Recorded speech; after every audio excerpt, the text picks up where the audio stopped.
আসসালামু আলাইকুম। প্রিয় দ্বাদশ শ্রেণীর শিক্ষার্থীরা, তোমরা কেমন আছো? আশা করি ভালো আছো। তোমাদের গ্রিনফিল্ড স্কুল অ্যান্ড কলেজের অনলাইন ক্লাসের পক্ষ থেকে শুভেচ্ছা জানাচ্ছি। আজ তোমাদের যে গল্পটি নিয়ে আলোচনা করব সেটা হচ্ছে রেইনকোট। তোমাদের সিলেবাস সংক্ষিপ্ত করার পরও আমরা যে গল্পটি পাচ্ছি সেটা হচ্ছে রেইনকোট গল্পটি। এটি নিয়ে তোমাদের আজকে আলোচনা করব। রেইনকোট গল্পটি লিখেছেন আখতারুজ্জামান ইলিয়াস। তো আখতারুজ্জামান ইলিয়াস সম্পর্কে আমরা প্রথমেই জানব। উনার বিস্তারিত সব কিছু না দিয়ে আমি তোমাদের জন্য যেটা করেছি সেটা হচ্ছে লেখক পরিচিতি সম্পর্কে লেখার আগে বা বলার আগে আমি তোমাদেরকে কিছু গুরুত্বপূর্ণ এমসিকিউ নিয়ে আলোচনা করেছি, যেগুলো তোমাদের অবশ্যই মনে রাখতে হবে। এখান থেকে তোমাদের হয়তো বা আসতেও পারে বোর্ডে এমসিকিউ, সেই জন্য তোমরা অবশ্যই লেখক পরিচিতি, পাঠ পরিচিতি, শব্দ অর্থ এগুলো হচ্ছে যত্ন সহকারে পড়বে। তো লেখক পরিচিতিতে প্রথমে বলবো, আখতারুজ্জামান ইলিয়াস জন্মগ্রহণ করেছেন 1943 সালে 12 ফেব্রুয়ারি গাইবান্ধা জেলা। তাহলে হচ্ছে কত সালে জন্মগ্রহণ করেছেন? 1943 সালে। কোন জেলা যদি আসে? গাইবান্ধা জেলায়।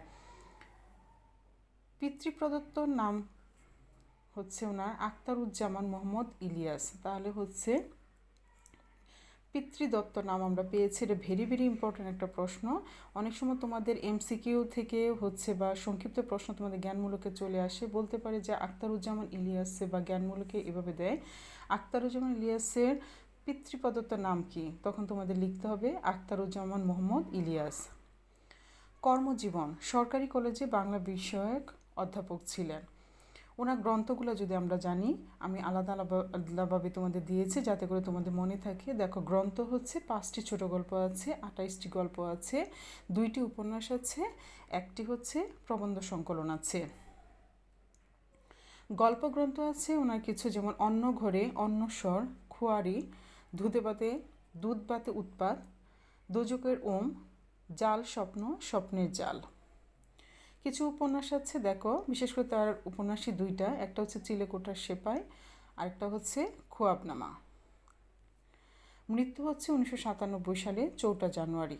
তাহলে শিক্ষার্থীরা, আমরা আখতারুজ্জামান ইলিয়াস সম্পর্কে সংক্ষিপ্তভাবে তোমাদেরকে আমি এখানে জানিয়েছি জন্মসাল, মৃত্যুসাল, তার পিতৃপ্রদত্ত নাম জানিয়েছি, কর্মজীবনে উনি কোথায় ছিলেন সেটা জানিয়েছি, তার গ্রন্থ সংখ্যা কতটি, উনি কোন গ্রন্থগুলা সংখ্যা কয়টি লিখেছেন সেটা আমি জানিয়েছি এখানে।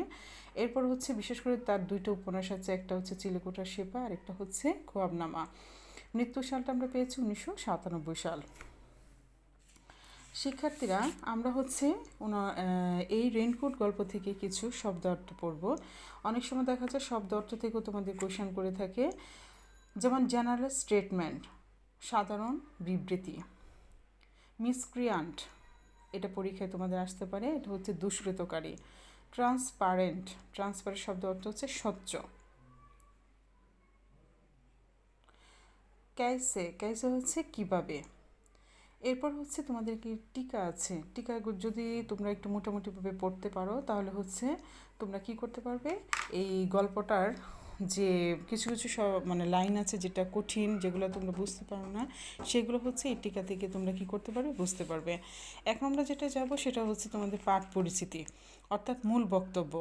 আমরা যদি আগেই মূল বক্তব্য সম্পর্কে জানতে পারি গল্পটা, তাহলে হচ্ছে বুঝতে পারবো যে রেইনকোট গল্পটা কী নিয়ে রচনা করা হয়েছে।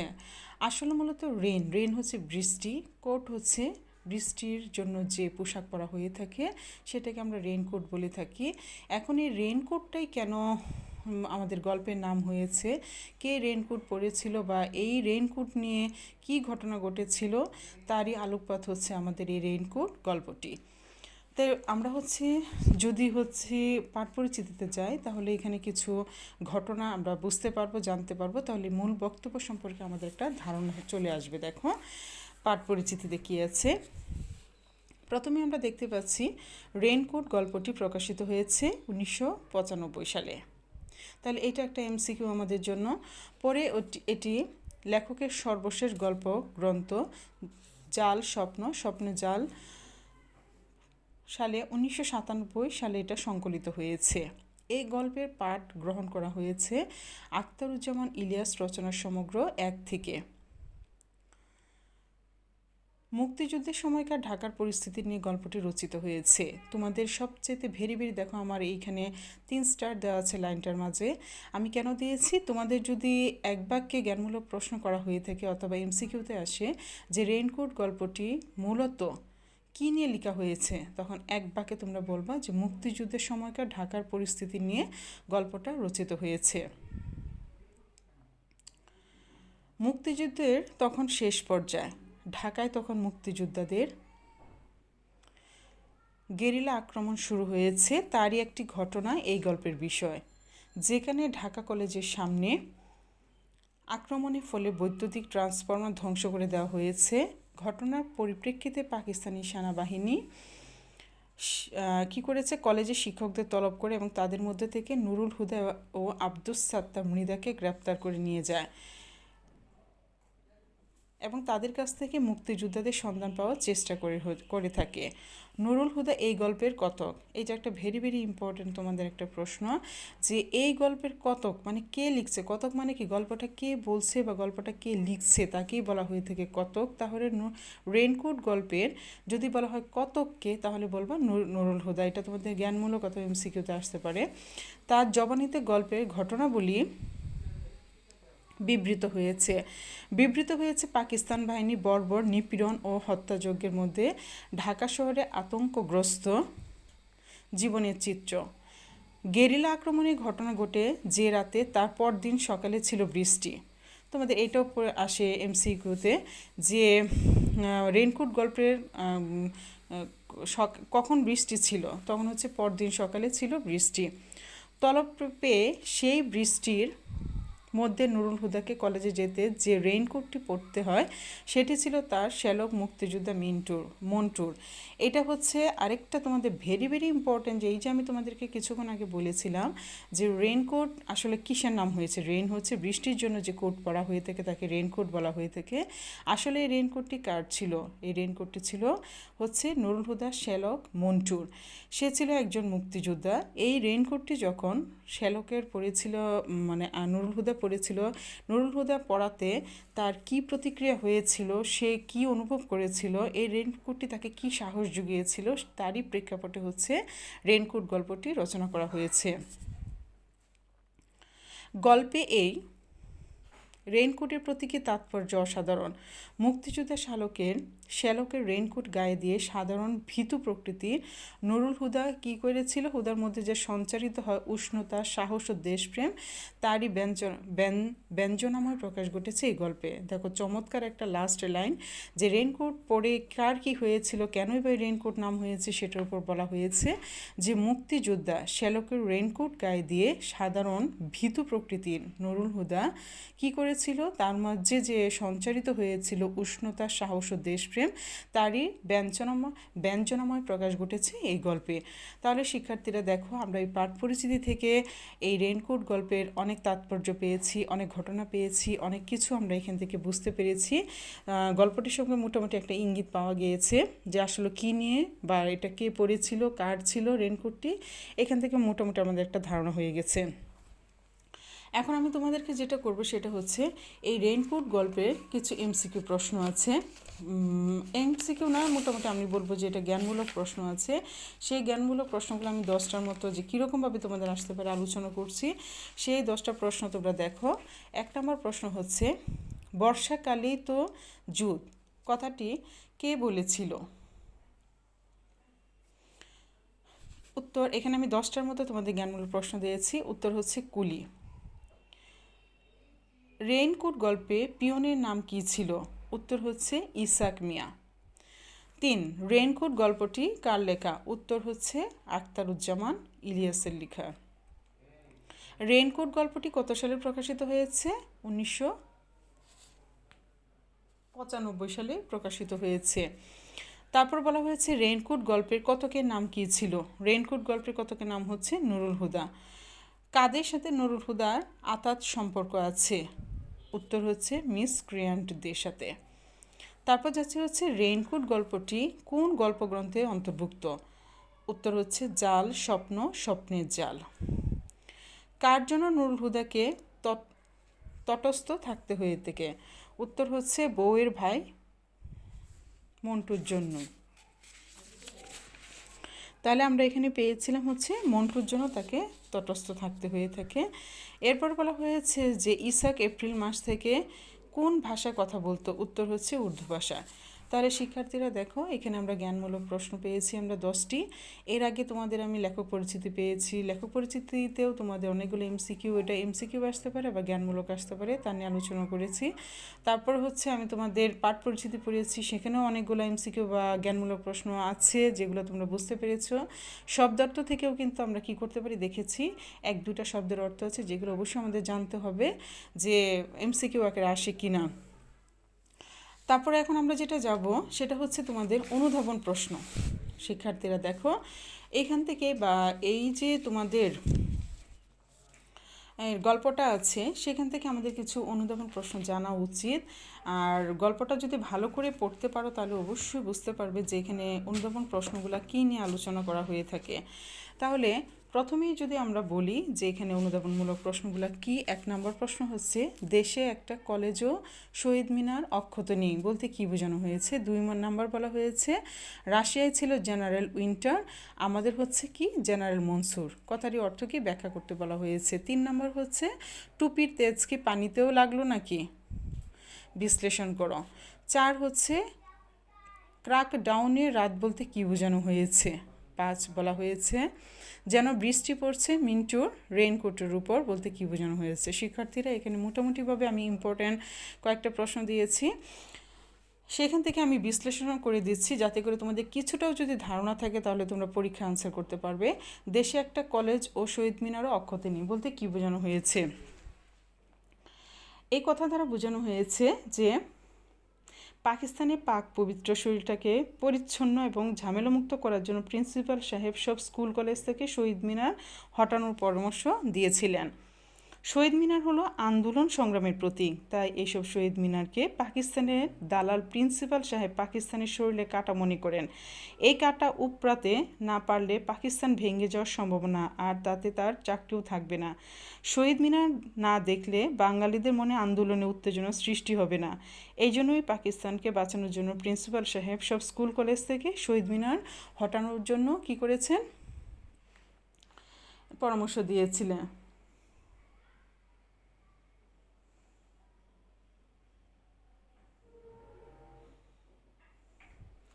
তারপর 2 নম্বরে যদি আমরা প্রশ্নে যাই, দেখো এটা ভেরি ভেরি ইম্পর্ট্যান্ট একটা অনুধাবনমূলক প্রশ্ন, আসার মতো একটা উপযোগী, এটা যেভাবেই পারো তোমরা এটা আইডিয়া নিয়ে নিবে।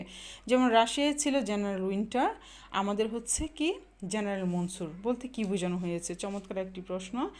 এটা বলা হয়েছে রাশিয়ায় ছিল জেনারেল উইন্টার, আমাদের হলো জেনারেল মনসুর। উক্তিটি দ্বারা লেখক দ্বিতীয় বিশ্বযুদ্ধের সময় প্রচণ্ড শীতের কবলে পড়ে হিটলারের বাহিনী রুশ বাহিনীর হাতে পর্যদস্ত অবস্থা এবং বাংলাদেশে প্রবল বর্ষা হানাদার পাকিস্তানি বাহিনী বিপজ্জনক পরিস্থিতিতে কী করেছিল পড়া বিষয়টি এখানে বলা হয়েছে। 71-এর মুক্তিযুদ্ধে পাকিস্তানি হানাদার বাহিনী বাঙালিদের নির্বিচারে হত্যা করতে থাকে, তাদের অত্যাচার নির্যাতনের মাত্রা বীভৎস আকার ধারণ করে। বাংলাদেশে প্রবল বর্ষায় পাকিস্তানি বাহিনী বিপজ্জনক পরিস্থিতিতে পড়েছিল। দ্বিতীয় বিশ্বযুদ্ধের সময় প্রচণ্ড শীতের কবলে পড়ে হিটলারের বাহিনী রুশ বাহিনীর হাতে পর্যদস্ত হয়েছিল। লেখক উক্তিটি দ্বারা প্রাকৃতিক দুর্যোগে শত্রুদের নাস্তানাবুদ অবস্থার কথা এখানে বুঝিয়েছেন। এরপরে যদি আমরা 3 নম্বর প্রশ্নে যাই, টুপির তেজ কি পানিতেও লাগলো নাকি, কথাটি দ্বারা কি বোঝানো হয়েছে? এই কথাটি দ্বারা সুন্দর একটা কথা বোঝানো হয়েছে। দেখো 1971 মুক্তিযুদ্ধে পাকিস্তান হানাদার বাহিনী বাঙালিদের নির্বিচারে হত্যা করতে থাকে, তাদের অত্যাচার নির্যাতনের মাত্রা বীভৎস আকার ধারণ করে। তারপর আমরা কি দেখতে পাই গল্পে, যে বাংলাদেশের প্রবল বর্ষায় পাকিস্তানি বাহিনী বিপজ্জনক পরিস্থিতিতে পড়েছিল। দ্বিতীয়, আচ্ছা এই কথাটা আমরা রাশিয়া ছিল জানুয়ারিটা, এটা থেকে আমরা যেটা পাচ্ছি এটা হচ্ছে টুপির তেজ কি পানিতেও লাগলো নাকি, এটা আমরা বোঝাচ্ছি। দেখো সরি আমি আগেরটা করেছিলাম, এখন দেখো যে টুপির তেজ কি পানিতেও লাগলো নাকি দ্বারা কি বোঝানো হয়েছে? এটা বোঝানো হয়েছে নুরুল হুদা কলেজে যাওয়ার সময় বৃষ্টির মধ্যে রেইনকোট ও টুপি পরে টুপির পানি গড়িয়ে পড়লে তা সে মুখে নিয়ে স্বাদ যাচাই করে প্রশ্নোক্ত মন্তব্যটি করেছিল। আমরা যদি এটা বিশ্লেষণ করি তাহলে বলবো, রেইনকোট গল্পে নুরুল হুদাকে জেনারেল কলেজে প্রিন্সিপাল দেখা করতে বলে। নুরুল হুদা শ্যালক মিন্টুর রেখে যাওয়া রেইনকোট পরে কলেজে যায়। যাওয়ার পথে অবিরাম বৃষ্টি হলে রেইনকোটের টুপির পানি গড়িয়ে তার মুখে পড়ে। সে টুপি থেকে গড়িয়ে পড়া পানি খেয়ে কৌতূহলী হয়ে বলে, টুপির তেজ কি পানিতেও লাগলো নাকি? আলোচকদের দ্বারা মোটামুটি আমরা এই কথাটাই বুঝতে পেরেছি। আরেকটা ইম্পর্টেন্ট, আমি যেমন 2 নাম্বারটা রাশিয়ায় ছিল জেনারেল উইন্টার, আমাদের হচ্ছে জেনারেল মনসুর, এটা বলেছিলাম ভেরি ভেরি ইম্পর্টেন্ট। আরেকটা ইম্পর্টেন্ট তোমাদের জন্য প্রশ্ন যেটা বলতে পারি, ক্রাক ডাউনের রাত, ভেরি ভেরি ইম্পর্টেন্ট একটা অনুধাবনমূলক প্রশ্ন। এটাও তোমরা যেভাবে পারো তোমরা মুখস্থ বা এটা হচ্ছে বোঝার চেষ্টা করবে যে ক্রাক ডাউনের রাত বলতে কি বোঝানো হয়েছে।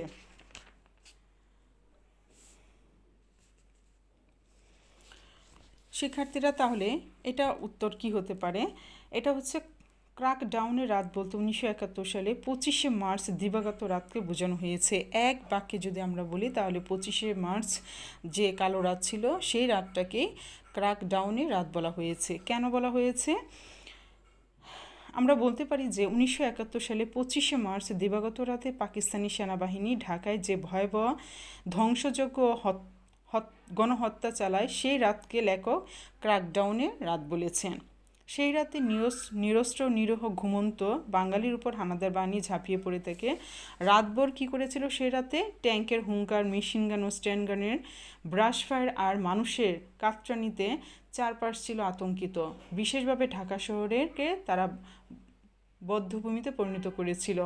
এই জন্য এত ঘটনার জন্য আমরা দেখেছি যে 25শে মার্চের রাতকে ক্র্যাকডাউনের রাত বলে অভিহিত করা হচ্ছে। Very very important. আমি কিন্তু বারবার শিক্ষার্থীরা বলছি 2 নাম্বার এবং 4 নম্বর প্রশ্নটা তোমরা অবশ্যই অনুধাবনের জন্য একটু বুঝে শুনে পড়বে। 5 নম্বর যদি আমরা যাই তাহলে বলবো, যেন বৃষ্টি পড়ছে মিন্টুর রেইনকোটের উপর বলতে কি বোঝানো হয়েছে?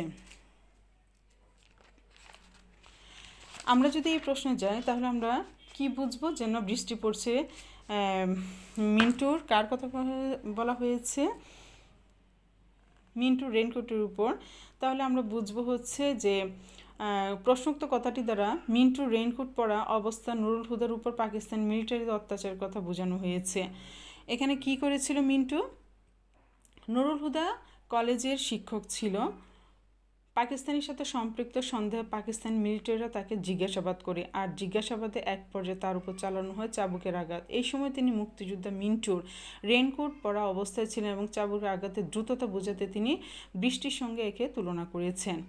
তাহলে শিক্ষার্থীরা আমরা দেখো এখানে আমরা কি পেয়েছি, যে 5টা প্রশ্ন অবশ্যই তোমরা একটু দেখবে যে যেন বৃষ্টি পড়ছে মিন্টু রেইনকোটের উপর দিয়ে। তার মানে কি বলা হয়েছে যে নুরুল হুদা রেইনকোটটি পড়লেও আসলে রেইনকোটটি ছিল মিন্টুর। কী ঘটনা ঘটেছিল যার জন্য বৃষ্টি পড়ছিল রেইনকোটের উপর, এটা নিয়ে মূলত এই অনুধাবন প্রশ্নটা আলোচনা করেছে। শিক্ষার্থীরা তোমাদের আরেকটা প্রশ্ন আমি বলি, এখান থেকে সৃজনশীল তোমরা অবশ্যই দেখবে, তাহলে আরও তোমরা ক্লিয়ার হয়ে যাবে। তোমাদের যে মেইন বইটা আছে সেই মেইন বই থেকে পড়বে এবং এক্সট্রা সৃজনশীল প্রশ্ন পড়বে। এখানে দেখো একটা ছবি দিয়ে তোমাদের একটা সৃজনশীল প্রশ্ন দেখানো হয়েছে। সৃজনশীল প্রশ্নটা হচ্ছে এরকম, পিকচারটা দেওয়া আছে এরকম দেখো, তারপরে 1 নাম্বার 2 নাম্বার 3 নাম্বার 4 নাম্বার প্রশ্ন দেখানো হয়েছে। এখান থেকে যদি আমরা প্রথম প্রশ্নটা দেখি তাহলে এটা তোমাদের আমি হোমওয়ার্ক দিব, বাকি 2টা প্রশ্ন তোমাদের সলভ করার জন্য। প্রথম প্রশ্নটা হচ্ছে রেইনকোট গল্পে মিলিটারি ক্যাম্প কোথায় স্থাপন করা হয়েছিল? তোমাদের উত্তরটা হচ্ছে ঢাকা কলেজের জিমনেশিয়ামে মিলিটারি ক্যাম্প স্থাপন করা হয়েছিল। দ্বিতীয় প্রশ্নটা হচ্ছে পাকিস্তানকে বাঁচানোর জন্য প্রিন্সিপাল সাহেব সব স্কুল কলেজ থেকে শহীদ মিনার হটানোর পরামর্শ দিয়েছিলেন কেন? এটা মাত্র তোমাদের আমি অনুধাবন প্রশ্ন আলোচনা করেছি, অনেক বড় করে বিস্তারিত আলোচনা করেছি। তারপরে হচ্ছে যদি এক বাক্যে আমরা বলি তাহলে বলবো যে এই প্রশ্ন উত্তরটা কি? উত্তরটা হচ্ছে শহীদ মিনার দেখলে ছাত্রছাত্রীদের মনে আন্দোলনে উত্তেজনা সৃষ্টি হতে পারে বলে এই কি করেছিল পাকিস্তানি প্রিন্সিপাল সাহেব এই আমাদের দেশ থেকে স্কুল কলেজ থেকে শহীদ মিনার হটানোর পরামর্শ দিয়েছিল। এরপরে দেখো তোমাদের আমি গ এবং ঘটা তোমাদের হোমওয়ার্ক দিব, এটা অবশ্যই বাসায় তোমরা প্র্যাকটিস করবে। প্রশ্ন হচ্ছে চিত্র রেইনকোট গল্পের যে দিকটি ফুটে উঠেছে তা ব্যাখ্যা করো। অবশ্যই যদি রেইনকোট গল্পটি তোমরা পড়ে থাকো তাহলে চিত্রটা দেখলে তোমাদের সাথে সাথে মনে হবে যে উদ্দীপক এবং মেন বই তোমাদের কী আছে। 4 নম্বর প্রশ্ন হচ্ছে চিত্রিত দিকটি রেইনকোট গল্পের বিষয়বস্তুকে আরও শানিত করেছে বলে তুমি মনে করো কি? তোমার মতামতের পক্ষে যুক্তি দাও। অবশ্যই যে চিত্র দেখে তোমার ভিতরে কি এটা প্রকাশ পেয়েছে সেটা তুমি কি করবে, বিশ্লেষণ করবা। তাহলে শিক্ষার্থীরা মোটামুটিভাবে তোমাদের আমি রেইনকোট গল্প সম্পর্কে আলোচনা করেছি, বাসায় এটা পড়বে, প্র্যাকটিস করবে, তাহলে এটা যেভাবেই প্রশ্ন আসুক না কেন তোমরা উত্তর দিতে পারবে। আজ তাহলে এখানেই, তোমরা ভালো থেকো, সুস্থ থেকো, আল্লাহ হাফেজ।